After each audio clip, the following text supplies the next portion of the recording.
Hello to all Duval County voters. My friends and I have put together some video interviews for candidates in this year's school board election.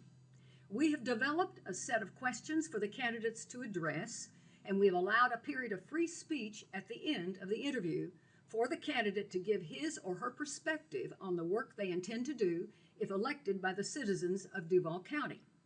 These interview videos are done at absolutely no cost to the candidates.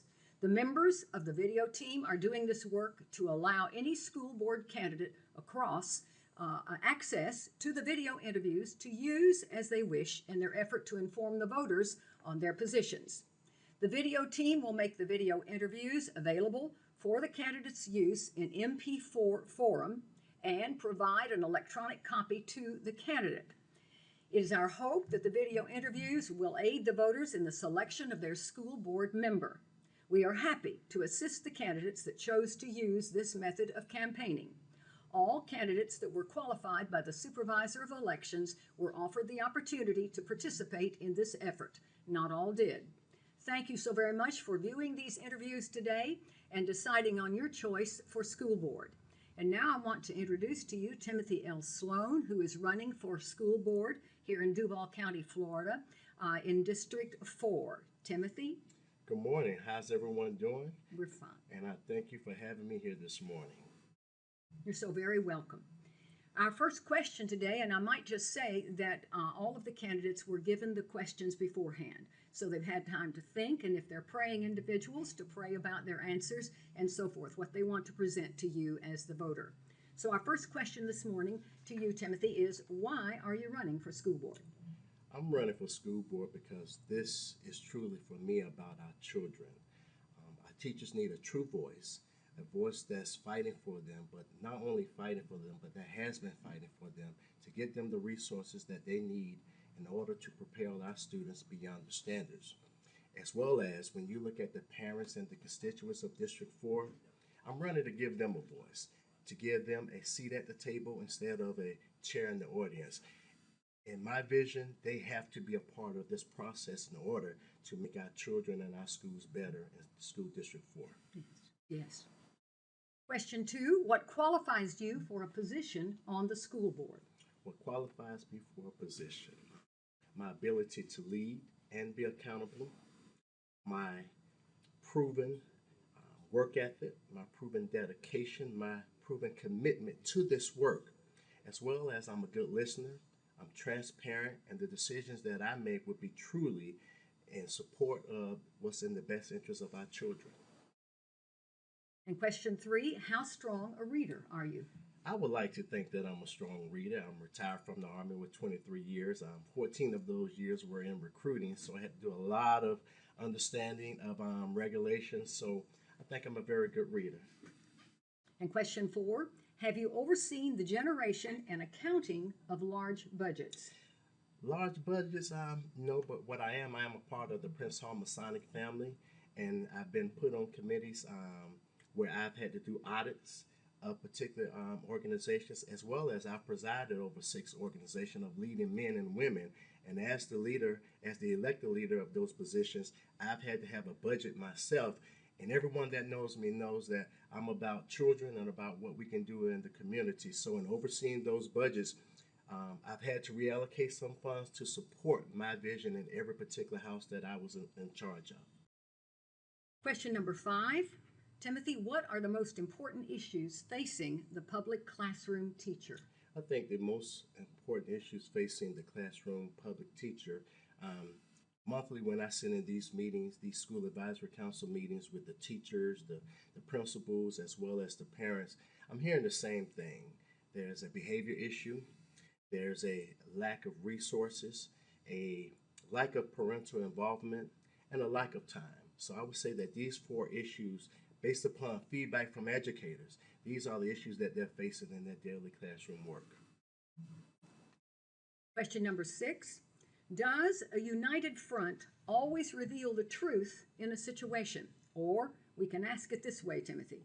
Does a united front present a complete picture to the public of the dilemmas or complexity of a subject that's under discussion? I think not.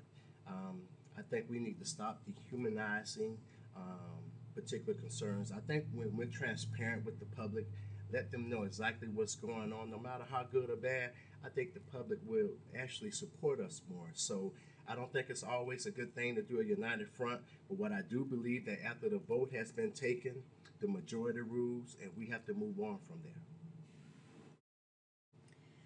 Question number 7. Do you favor homeschools? And if yes, what would you do to assist the homeschool families? What I favor is a parent's right to choose what's in the best interest of their child. I would tell you I've spoken to many homeschool parents and children, and they haven't asked for much at all. So as far as what I would do to improve, I couldn't say that I would do anything because I haven't heard any negative feedback in reference to homeschool. So I tell people that parents have more options now, so we have to do what's in the best interest to bring these students and these parents back to Duval County public schools. And question number 8, should superintendent be a position elected by the taxpayers? I think it's the will and pleasure of the taxpayers, but I personally believe that the superintendent should be elected by a school board, which are representative of the people.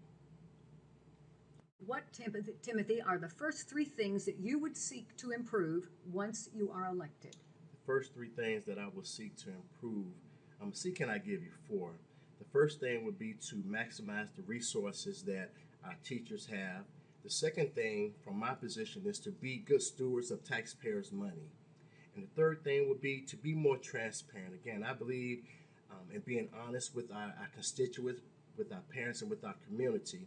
And the fourth piece of that would be communication. I think we have to do a better job of communicating with the public about what's actually going on with Duval County Public Schools. And question number 10, would you endorse portions of the public education curriculum to be written by a teacher committee and copyrighted for use in the system? I would support that. One thing I've learned over the past several years, when Dr. Vitti brought in his new curriculum, somebody is not going to be happy. But if it was written within standards, I would support that.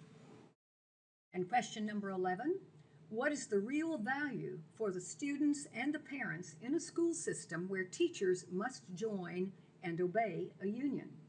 I think the value is having a union that supports the teachers. So I think it's gravely important to have a union that backs the teachers, and what we have to do as parents and leaders on the school board, we have to do all that we can to get the teachers the resources and the things that they need in order to be successful.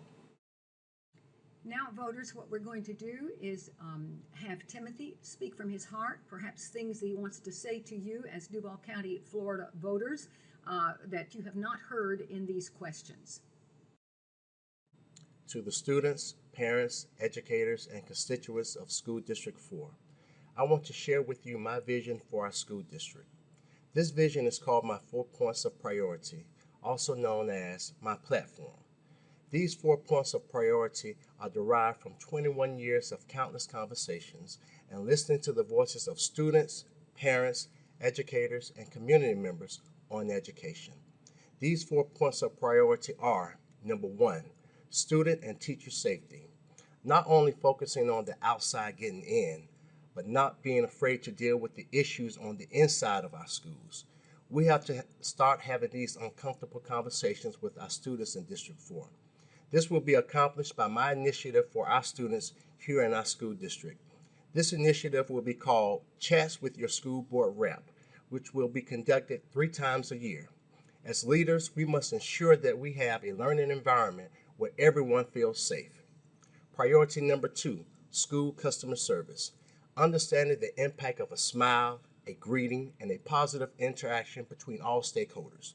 We have to win back our parents to our neighborhood schools here in School District 4. Parents have more options to choose from now when it comes to education, and therefore we must ensure we are setting the right tone and doing everything we can to keep parents and their children in School District 4. Priority number 3, teacher and community development. Ensuring that our teachers are getting that added training that is needed to propel our students beyond the standards. I will start a teacher and community ride-along initiative in District 4 that will familiarize educators with their working community as well as As the school board leader, I will quarterly visit educators community that teach in School District 4. The concept is to create a bridge of understanding, as well as we have to stop talking about how much we appreciate teachers and just show them. I need and want District 4 teachers to stay here and teach our children in School District 4 because they know they have a school board leader that genuinely cares and supports them and the success of our students. And my fourth priority is helping to move our bottom quartile student scores up. That's our lowest performing 25% of students. How do we accomplish this? By strategically working to add more reading and math interventionists at the elementary level so we can close the achievement gaps in reading and math literacy. I will also start an initiative in District 4 called the 4x4 Boots on the Ground Plan. That is focused on financial partnerships with 4 new businesses and faith-based partners for each school year in District 4. So by the end of my 4-year term, it is my goal that each school will have 16 businesses and faith-based partners. So as you can see, I plan on working beyond the standards of what the normal duties call for in a school board member. I have the stamina. He has installed it in me. I understand the complexities and the challenges in School District 4, but I also know this position must evolve with the needs of the time. We can no longer afford to continue doing business as usual here in School District 4. Our issues are solvable with leadership and vision. I am that leader, and as you can see, I have a vision for the present and the future of School District 4. This vision can only be accomplished, though, if what I call the 5 entities of success are a part of the shared decision-making process. The 5 entities of success for students consist of the parents, teachers, the community members, the business partners, and the faith-based partners. All 5 entities must work together for the good of our children and in order for their success. So what am I saying? I am guaranteed that each of you will have a chair at the table instead of a seat in the audience. District 4, this is the time to bring strategic, positive, intentional change. I am Timothy L. Sloan, school board candidate for the District 4. I am leadership defined and committed.